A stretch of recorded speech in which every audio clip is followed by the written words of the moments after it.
Now that we've had more time to process the Allen Robinson trade, we want to talk about its impact on the Steelers wide receiver group and what that's going to mean for Kenny Pickett, who takes different roles, who takes the leadership roles. We'll talk about all that right here in the Locked On Steelers podcast, as well as some of your questions. I'm your host, Chris Carter, joined today by Jenna Harner of Channel 11 WPXI. Let's get into it.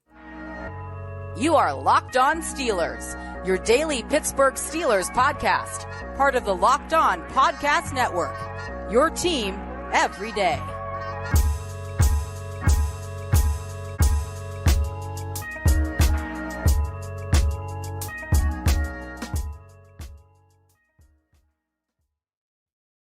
Hello, welcome to the Locked On Steelers podcast. I'm your host, Chris Carter, bringing you your daily dose of all things on the Pittsburgh Steelers. As always, you can find this show on your favorite podcasting app and especially on YouTube. Like this video if you enjoyed on YouTube. Subscribe to this YouTube channel to get all of your daily Monday through Friday episodes, as well as our bonus content. We thank you for making the Locked On Steelers podcast your first listen every day because we're your team every day. And today's episode is brought to you by Built Bar. Built Bar, of course, is the #1 protein bar in America. Go get your Built Bars at Built.com. Check your local Walmart and Sam's Clubs for more. Anyways, like I said before, it's Jenna Harner time. She's back on the show, not on a Friday, but on a Thursday. We're switching it up a little bit here. Jenna, how you been?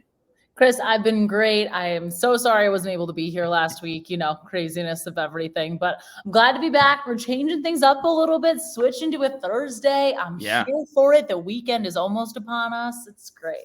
It is great, and the weather's been great here in Pittsburgh, but let's talk about how Steelers fans are feeling right now, and that's also great about the Allen Robinson trade. Now, I broke down the elements of the trade itself with Alan Saunders on the Wednesday episode. You should go check that out because the Steelers, all they did to give up Allen Robinson, or to get Allen Robinson, was to flip-flop seventh-round picks, and they only had to pay him $5 million.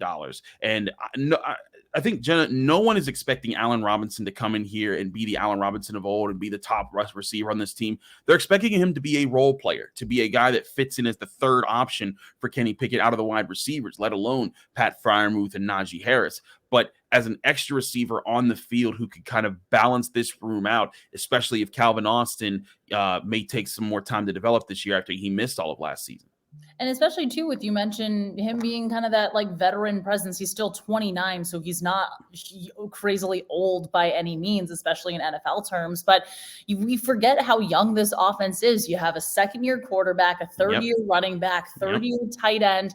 We haven't seen Calvin Austin yet. You're going to have a second-year receiver in George Pickens. Having a voice like this in the room is going to be really great. And again, they're not really expecting him to be, okay, come in and compete for the wide receiver one job. You're going to be the star of the show here. It's no, this is a really solid role player.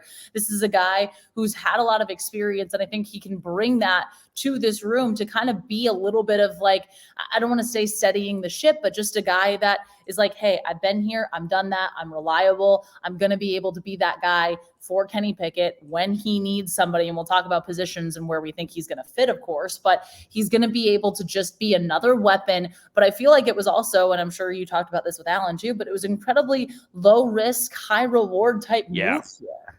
Yeah, absolutely. I mean, you think about it, you lose. I mean, moving down 17 spots, you swapped seventh round picks. You moved 17 spots in the seventh round. That is literally nothing. This is a move by the Rams just to move cap space off their roster. And not only do they move cap space off the roster, they're still stuck with $10 million of that. And I know some people might be looking at it, and someone even brought this up in our YouTube comment section, I'm a little worried about Allen Robinson's numbers next year as far as the salary cap hit. The Steelers ain't going to pay him $18 million next year unless he has Antonio Brown numbers. And if he has Antonio Brown numbers, that's a whole other thing, and it ain't happening. So what's going to happen is they're going to, after this year where they're paying him $5 million, they'll reassess how things are going. They'll say, hey, either we want you back on, here's the new deal, or thanks for your year. We're moving on and getting another one, kind of like how they wanted to do with William Jackson this year. Didn't work out. He's moving on. So the Steelers are moving on as well. I think Omar Khan right now, continues to make moves that make sense, reasonable moves, filling out roster spots, giving the Steelers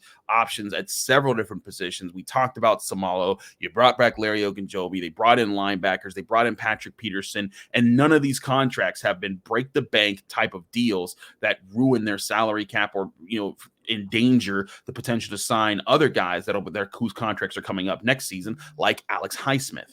And you and I had talked about this too, because when we were at the combine, we heard Omar kind of talk about the cap situation, and you could see kind of that excitement in his eyes where he's like, okay, this is the most flexibility we've had in years. And of course, that's what happens when you get a guy like Ben Roethlisberger's contract off your books officially.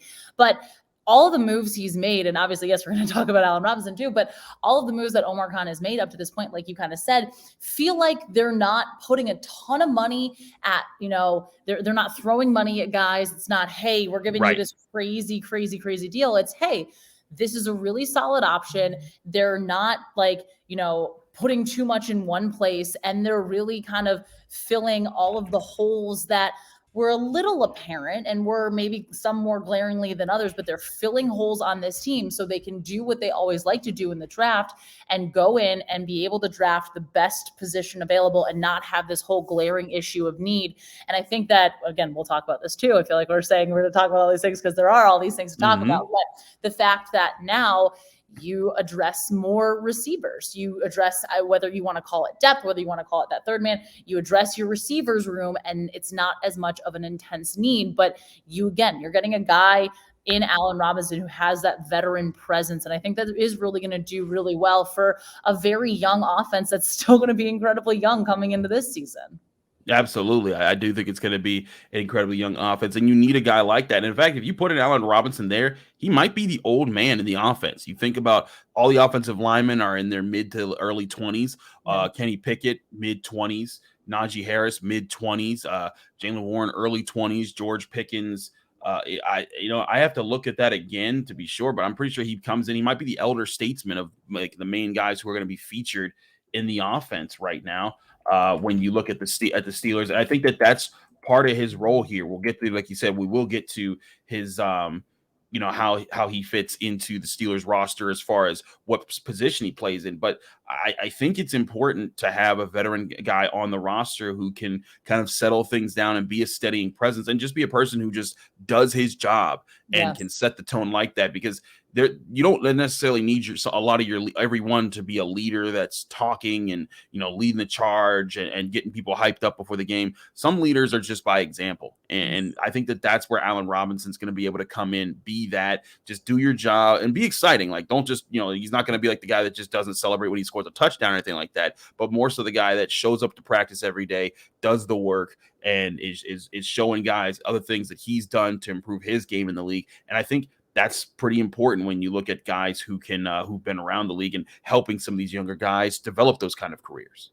Absolutely. And look, this by no means is just saying that, okay, he's going to be the future of this offense in terms of like, he's going to be the leader. Like this season, he's going to have a veteran voice, but we all know that they're looking at, of course, Kenny Pickett, Najee Harris, Pat Freiermuth to be more of those guys in leadership roles. We saw Najee take it as, of course, he was a captain last season, and see how much more he's going to continue that leadership role into this season, just continue to develop it, I should say.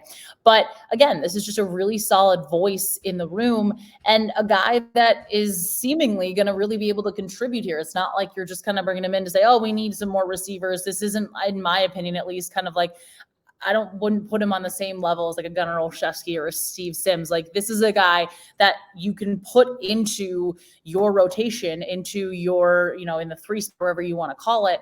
And this guy can make an immediate impact. Like we said too, he's not going to be potentially, I don't want to say he's definitely not, but with his recent seasons, he's not going to be, I don't think you're getting like the Allen Robinson of 4 or 5 years ago, but you're still going to get a really solid player that is going to help you do what you need to do more of, and that's score touchdowns. And when absolutely, you need those guys to score touchdowns. Let's talk about their specific roles in the offense and how they might play into different situations and where they might line up here in just a minute. But first, before we do any of that, I want to talk to you guys about our great sponsors at Built Bar. Now, something exciting is coming to Built.com on April 22nd. I don't have all the details yet, but the excitement is real, and it's something that you don't want to miss. If you know how Built works, they have the most incredible protein bars in the world, and they do these amazing flavor drops with unreal flavors in limited quantity. So mark mark your calendars and head to built.com on Saturday, April 22nd, to be one of the first to discover what all the hype is about. Can't wait to see what this new flavor is. Make sure to use promo code LOCKEDON15 and you'll get 15% off your next order. That's LOCKEDON15, all capital letters, all one word, to get 15% off your next order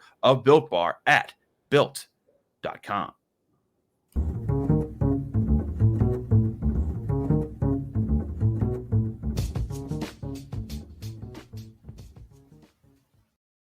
Back here in the Thursday edition of the Locked On Steelers podcast, I'm your host, Chris Carter, joined today by Jenna Harner, Channel 11 WPXI. Jenna, let's keep this going a little bit. Now, there has been a bit of a question as far as where people will line up. Some people are assuming maybe Diontae Johnson moves to the slot. Maybe Allen Robinson moves to the slot. People look at Allen Robinson. He's never been a fast receiver. He's always kind of been like the 6'3" guy who can win the contested catch battle. And maybe he's the slot guy. And I went back and I looked at just the most recent seasons to see where guys have been lining up with their most recent teams. Of course, most of the guys with the Steelers, but with Calvin Austin, this is Memphis. And of course, with Allen Robinson, this is with the Rams. And when I looked at these numbers, I came up with finding that Allen Robinson was in fact more in the slot more often or more regularly than any of the other receivers. He was in the slot for 27.1% of plays for the Rams. That's not a whole lot when you compare it to, some pure slot receivers out there, but you compare it to other Steelers, and it is a lot because Diontae Johnson was only in the slot 12.5% of the time. George Pickens, 15.4%. Calvin Austin, 8% when he was with Memphis. So you look at that, and I think, okay, so Allen Robinson maybe is your slot, but also the importance of a slot receiver in what the Steelers want to do on offense. The Steelers have a lot of plays where they want to get short yardage. They want to get easy throws for Kenny Pickett. Allen Robinson's a guy who can get off the line of scrimmage. He can beat man press. He has a good release into his routes. He can get open really quickly and get tough yards because he knows how to get upfield and make smart plays there. And I think that he'll be, when you look at what you want out of the slot, oftentimes you want the guy there who's probably going to get some of those tough yards. That's why Juju Smith-Schuster was there for so long. But for those who think that Diontae Johnson should bump to the slot, I'd say his route running ability and his explosiveness still make him a really good outside threat that can get open for Kenny Pickett. And when you look at him and George Pickens' athleticism as well, you want those guys lining up more on the outside. Now, still flip it around, and I think that that's an all-important thing in all offenses in the NFL. Guys don't always line up in the same spots all the time because that makes defenses think more when they're moving around. But Allen Robinson could be your leader for being the Steelers' next slot man. You took the words right out of my mouth when you said Juju Smith-Schuster, because that is exactly what my brain jumped to when I heard Allen Robinson. There's the potential for him coming to the Steelers before everything was official, or not official, before everything was reportedly official to Diana Russini, because the Steelers still haven't officially announced it at the time that we are talking about this. They might do it. It might actually become official. It's going to, but that was where my brain went, was Juju and the role that he played, especially in his last season here with Ben's last season, where you would see they needed 3, 4, 5 yards. It was a 3rd and 4, 3rd and 5 type situation. And he was that guy that Ben would look to get those ugly yards, to fight for that. And, he'd catch it with 2 yards to the line, to the sticks, and he would get those yards. And I think that could kind of be the role that we see Allen Robinson play. And again, because you look at what Diontae Johnson and George Pickens have in just their speed and their ability to run routes and their ability to get open and create that space. And I think that we're going to see obviously what Robinson does in the slot, and you're not going to see all of these guys like you mentioned too, they're not going to all line up in the same spots every single play just because This is the National Football League and that's not how it works. But I do think he could kind of fill in that slot role, especially too, considering the fact that we have not seen Calvin Austin officially on an NFL field for a game day, and it'll be interesting to kind of see his development, but also for him to potentially be able to develop behind a guy like Robinson, I think is pretty interesting as well. Absolutely. And there's a development chance there. And also just having depth. We know injuries are going to be a thing. You need to be prepared for that. And if Calvin Austin is your fourth man, that gives you a chance to say, hey, you know what? If Diontae Johnson or George Pickens or Allen Robinson go down, we know we got a speedster guy back here that's been raring to go for over a year. Let's give him a shot. And you still have Gunnar Olszewski and Anthony Miller. And we'll get to draft stuff a little bit later to see how that impacts them. But But again, I like the way this kind of diversifies how the weapons look for the Steelers moving forward. When I look at NFL wide receivers and I look at what type of what you're hoping for, oftentimes I think what people try to look at for guys that have Allen Robinson's build, and again, he's not like huge, but 6'3", 211. He's he's thicker. He's a little bit thicker because George Pickens, 6'3", officially listed 200, but that man is skinny as a wire. I think he's a lot less than 200. And of course, Diontae Johnson, 5'10", 183. Allen Robinson kind of takes that role. Now he's not Chase Claypool big because Chase Claypool was the big, but he has the tenacity, I think, to win some blocking battles. And when I look at receivers and how they go up and get the football, this is a guy who I think does a pretty decent job of winning a lot of those battles. And in fact, when you look at his past year on contested catches, he caught over half of them, 53.3%, which if you accounted for all the receivers up there, that's comparable to like Cooper Kupp, who was his teammate last year. That's so I think that when you count for contested catches and what the Steelers are looking for here, you're looking for a guy that over the middle could be, the guy who could be the answer for Kenny Pickett. And we talked about as a security blanket with Allen Saunders, because again, Cooper Kupp, his is 53.8, Allen Robinson, 53.3. Not saying that he's always going to win those, but he can be a person that in a pinch, Kenny Pickett's going to him. And I think, too, when you mentioned Chase Claypool, that was something that I think fans and, the coaching staff alike, you could see a little bit of the frustrations in that, because Chase Claypool wasn't winning those 50-50 balls. I don't want to misquote stats, but it didn't seem like he was winning 50-50 balls nearly to the rate that Robinson, like you just mentioned, about 50, what was it, 53%? Yeah, 53.3%. Yeah. 3.3%. So it didn't feel like Claypool was near at that rate. So if you have a guy like that is going to be able to win those 50-50 balls 50% of the time, I think Steelers fans will take that. Absolutely. And again, you take a guy who does that. He's savvier. He's a vet. He knows how to fight in those situations. Also, Chase Claypool's contested catch rate, 41.5%. So a significant dip down from Allen Robinson there. So again, I think that's what you're looking at Allen Robinson to be. He's going to be tough, over the middle, physical, and again, not even the first, second, or even third option on the offense. You're still going to have Pat Freiermuth out there. You're still going to have Najee Harris on top of George Pickens and Diontae Johnson. Again, he is just a depth option, and he'll know how to line up outside. It's not like he's going to be, unable to do that. And I think that he still has a lot of his skills with him. Now, I don't think again, he's not going to be a premier receiver, but I literally haven't seen anyone think that he is going to be. So I think that everyone kind of understands, like, hey, this is a depth option, gives you some flexibility in the slot. You can still move guys around, and who knows, maybe the Steelers could go draft a wide receiver that could still fit in here. But I want to talk to Jenna about the emphasis of where the Steelers draft plans may fall with wide receiver. We talked about it a little with Allen Saunders. I want to explore that, and a question from a fan about the NFL draft and involving the wide receivers in a different way. We'll do that in just a minute here on the Locked On Steelers podcast. I'm your host, Chris Carter. We'll be right back. Stick with us right here.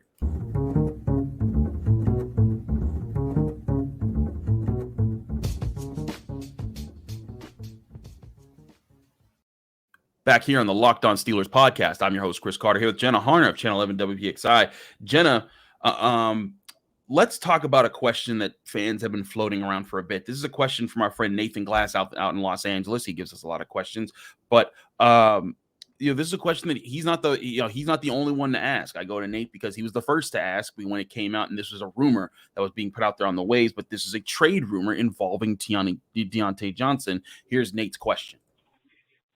Hey, good afternoon, Chris. Nathan Glass, California. Just wanted to get your thoughts on this trade rumor that I just heard about. It's involving Diontae Johnson in either the 32nd or the 49th pick with the Texans for the Texans number 12 pick in this year's NFL draft. I want to get your thoughts on it. If the Texans agree to that, basically, if they came calling and saying they want Diontae and the 49th pick in the second round, would you make the trade to get their number 12 spot, and we'll keep our number 17, and we'll still have the number 32? I think it's a win-win. Even if they wanted the number 32, if they wanted Diontae in the number 32, I would still do it. But I want to get your thoughts on it. Thanks for taking my call. Have a good day. Thank you, Nathan. Appreciate everyone who calls in with questions. Again, you can call in at 412-223-6644. Leave your name, where you're from, and get your question in under a minute. We'll get you on the show. But to answer this question briefly, Jenna, no, I don't think that's happening at all, because one, I think that's a bit of I'm not sure if the Texans would want that in the first place. I think they have a lot of rebuilding to do on their own, and they could use as many rookie picks as they have right now in this NFL draft. And they have one, I think, third overall or second overall, and then 12th overall. So I doubt I see them wanting to move down in the NFL draft and picking up, a veteran wide receiver is going to cost them significant money right now.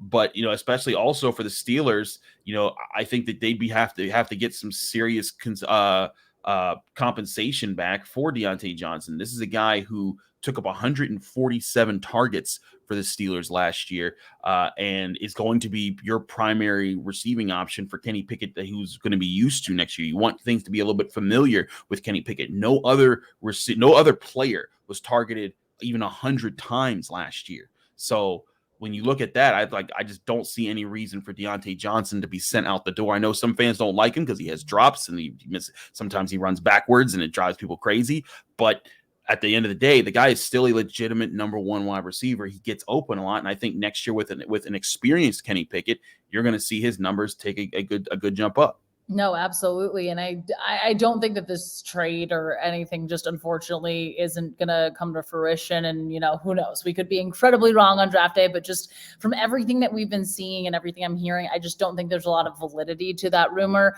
And right. Just the fact, again, who are the Steelers going to have as their number one option? Do you immediately go to George Pickens, which I think a lot of fans would initially say, yeah, we would love that. But yeah, you need that consistency, like you mentioned. This is a huge test for Kenny Pickett coming into this year, and there was a lot to like from him at the end of the season. But is that going to continue? I have a feeling it will, but is it going to be something where we see this offense and Kenny Pickett himself take a step forward? And I feel like Diontae absolutely needs to be a part of that. And I think for him too, finishing a season without a touchdown, he wants to prove a lot. He has a lot to prove here in Pittsburgh, especially with his contract and where things are right now with that. So I don't see this being a thing. I think the Texans, like you said, the moves the positions of need for them are too great. And I'm sure too, in a weird way, as much as Diontae is a wide receiver number one across the league, and his numbers have said that, I think a lot of teams will look at, especially with the drops, and say, not entirely sure with that, where for him,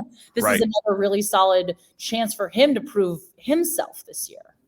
I agree. And when you look at Diontae Johnson's career, and I've brought this up before, but Diontae Johnson has never really had the chance to settle in with a quarterback for a good amount of time. 2019, he came in his rookie season to play with Ben Roethlisberger, and then Ben Roethlisberger gets hurt. 2020, he comes in, and Ben was good for the first half of the season, and then you saw old man Ben start to kick in it towards the end of the season, and he still had a decent year with 923 yards and 7 touchdowns. 2021, the most limited version of Ben Roethlisberger we've ever seen, and he still caught 107 passes for 1,100 yards and 8 touchdowns. Then, of course, last year, Mitch Trubisky, then Kenny Pickett as a rookie.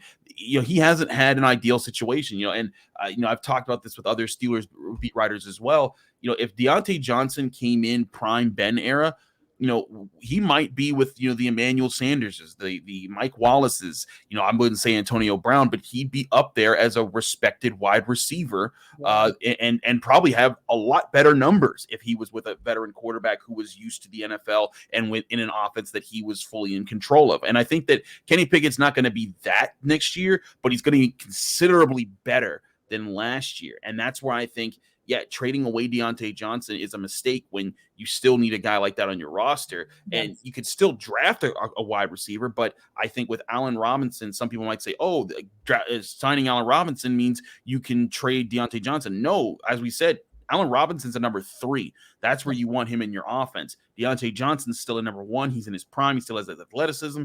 You want those factors in your offense. If you draft a guy, you're drafting a guy for depth now, not a guy who I think, unless someone falls to you that you're like, well, we never thought this guy would be here and he is absolutely worth this value. But I don't think the Steelers are going to be reaching to draft a wide receiver until maybe even the 4th round.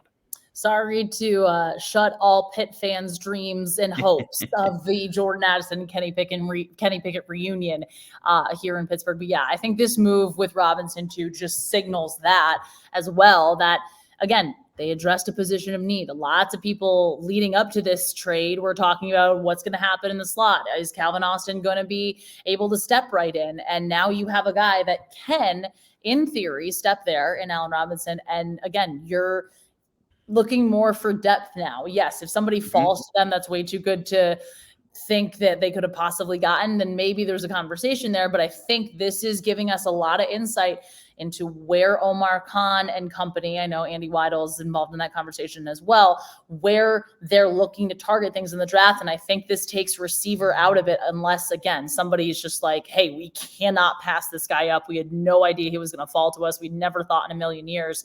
But yeah, I think that they've kind of been like, all right, this is the direction we're heading in now. Yeah, I agree. I think you brought up a former Pitt receiver in Jordan Addison. How about a different Pitt receiver who won't cost you anything? I don't think that this guy would be anything more than a 7th round pick at this point, but Jared Wayne, who also has a good rapport with Kenny Pickett. And hear me out, Jenna. Jared Wayne, let's compare him to Allen Robinson. Okay. Both are 6 foot, going on 6'3", both over 200 pounds. Neither are very fast, but both had the same exact broad jump score when they were getting ready for the NFL draft. Allen Robinson was just slightly faster in his shuttle time, and Jared Wayne slightly faster in his 3-cone time on the drills. I think that actually, and you look at the vertical jumps, Jared Wayne just beat out Allen Robinson's. And again, Robinson did this many years ago, like 10 years ago. So it's tough to compare it with the eras. But when you look at these numbers, I think Jared Wayne as the build of a wide receiver, his hands are a little bit bigger, his arms a little bit longer.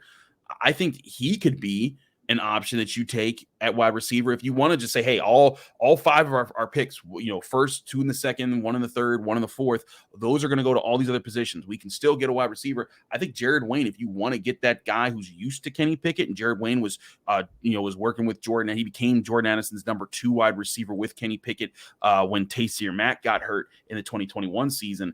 I think Wayne is a guy who could fit with you, and he has a good attitude. I've covered Jared Wayne. He's a smart guy. He's a hard worker, and he's a guy that goes up and gets the football. And as a 7th round pick or an undrafted guy, that could be an option to say, hey, if he works out for depth, great. If not, oh well. And we know how good the Steelers are in finding gems in the rough, especially wide receivers in the late rounds of the draft. So you're right. I love that idea. I think that would kind of potentially be a really solid fit depending on where they want to go with that direction. But this, to me, really does kind of signify that, hey, look, I don't think they're going to be going wide receiver until that late round type of pick, because there are so many more positions of need, and they know that. Or I don't even want to say positions of need, but just more valuable picks. Yes, positions of need too, but there's no entire gaping hole, it seems, until, cornerback. But we have a whole lot of time to talk about that too, don't we? We do. We have plenty of time to talk about all these different draft picks over the next week or so. Well, I guess we don't have plenty of time because the draft is now a week away. It is here. This is the Thursday episode, which means a week from today, the NFL draft first round will be happening. We have a lot still to talk about, though, with what the Steelers have done free agency wise. I'm going to bring on Brooke Pryor from ESPN tomorrow to talk about that. Brooke, of course, friend of the show. It's been a while since we've had her on, so we're happy to get her back on, Jenna. But we're going to talk about her with Omar Khan, other things the Steelers have been doing, and what's leading into this final week ahead of the draft here. Jenna, thanks so much for joining us here on the Locked On Steelers podcast. Let people know they can find you, follow you, and get more of your work. Well, Chris, thank you for having me as always, whether it's Thursday, Friday, whatever day of the week it is. I'm glad to be here. You can find me on Twitter at Jenna Harner 11, Instagram, Jenna_Harner, and locally and online here in Pittsburgh on WPXI. We got a lot of really cool stuff coming ahead. So I've been working on some awesome features, and then we'll have a bunch of draft coverage as well. So including probably you, Chris. So glad to have you. Absolutely. I'm always happy to be there. You can check me out on Channel 11 when I'm there because I'll be there this Sunday night on The Final Word, 11:35. Tune in to Channel 11 WPXI, but always check out Jenna and the amazing work that they do in their sports department. Thank you again, Jenna, for coming on, and thank you all for tuning into the Locked On Steelers podcast. I'm your host, Chris Carter. Follow me on Twitter and Instagram at Carter Critiques. You can also read my work at the Pittsburgh Post-Gazette on all things Pitt Panthers, post-gazette.com. The Backyard Brawl baseball game broke out at PNC Park on Wednesday. My partner Noah Hiles covered it. You want the coverage there, go to post-gazette.com. And as always, subscribe to this show, the Locked On Steelers podcast, on your favorite podcasting app, and especially on YouTube. Like this video if you enjoyed on YouTube. Subscribe to this YouTube channel to get all of your daily Monday to Friday episodes, as well as our bonus content. Thanks for checking us out. Also, a reminder, if you want to help out with a charity that I'm contributing to, I've started a campaign to raise money for the Cystic Fibrosis Foundation. We're raising money right now. Any donation, small or large, is appreciated right now. You can find the link in the description of this episode, either on all our audio platforms, whether it's Spotify or Apple, or especially on YouTube. Thanks again to all those who do support. We appreciate everyone. We'll be back Friday with Brooke Pryor of ESPN right here on the Locked On Steelers podcast.